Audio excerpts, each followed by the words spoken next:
Hello everyone, this is chapter 9 of our Java tutorial, which is about if statements and branches. And we'll get to that very quickly.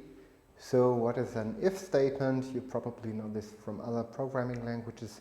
It's somehow a structure that allows you to execute certain codes only under certain conditions.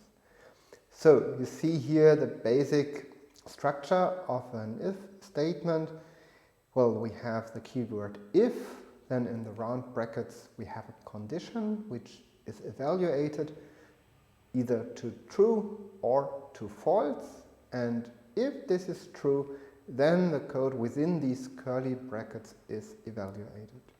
That is quite useful, and quite often we have also the situation that if the condition holds true, then a certain code needs to be executed, and otherwise, if the condition holds false, then we execute some other piece of code. So for that we need the if-else structure. Again, the curly brackets, they kind of wrap the code that is executed in the one situation or the other. Well, we can also have multiple different cases. For example, here, if this variable is equal to 0, then this piece of code is executed. Else, if x is greater 0, then this code is evaluated or executed. And in all other situations, this code is executed. And of course, this comment is actually not any expression that needs to be executed.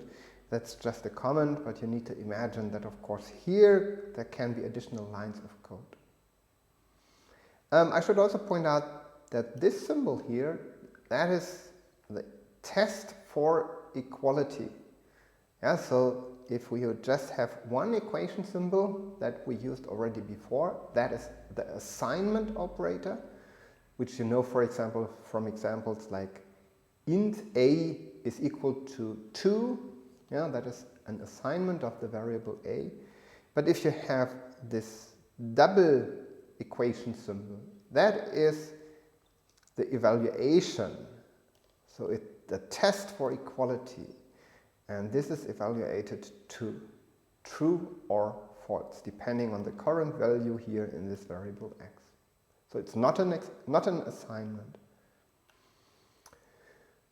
Okay, so in general, in these round brackets, we need an expression that can be evaluated to true or false, meaning a logical expression.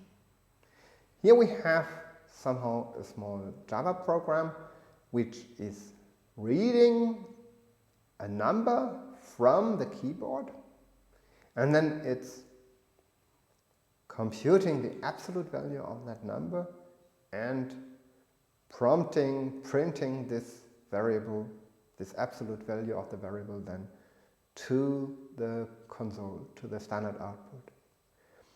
And basically this is all within a class test. There we have this one method, public static void main, so that's the method that is always executed first. Then what we do, first of all, we create a new object S of type scanner using the constructor of the class scanner. This requires one input argument, namely we need to tell the scanner from where to read, and we say please read from system in, which is the keyboard. And now we print some text, namely please enter the number. That's just to communicate to the user that now the user is supposed to enter some number with the keyboard.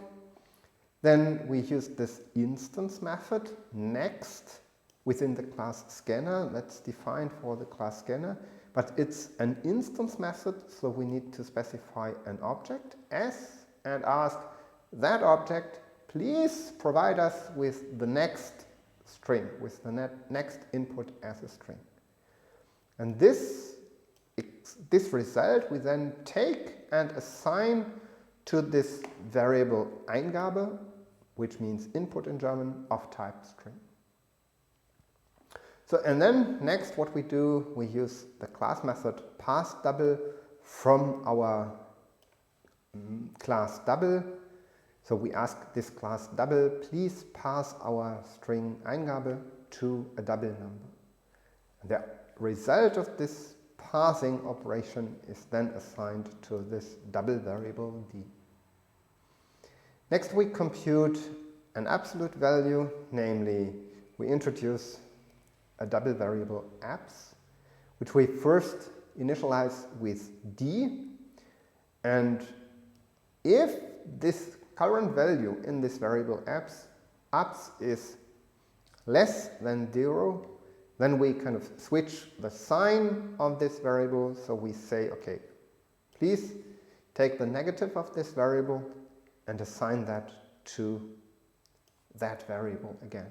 Yeah, so if abs here is a negative number, for example -5, then we execute this expression within the curly brackets, and then -5 with another minus will become -5, meaning +5, and this we then assign to abs. So now the current value here is 5.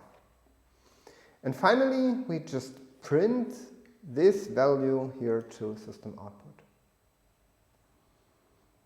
Okay, that is just doing that ourselves. Yeah? So if we want to program this computation of the absolute value ourselves, we need this if statement.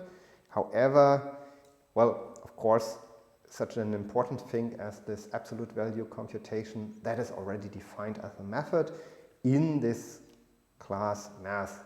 And of course, that is allowed as well. We can just use that method. We don't need to implement that ourselves. So then we just can write double abs is equal to math.abs of d. And then we have the absolute value of that variable here in this variable abs, which we then can report here to the console.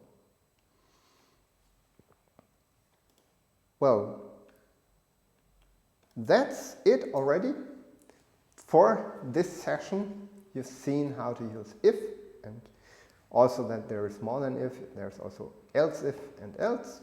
And of course that helps us to structure our code and to do certain things only under certain conditions, namely if the expression within this if statement holds true. Thank you very much and see you for the next chapter.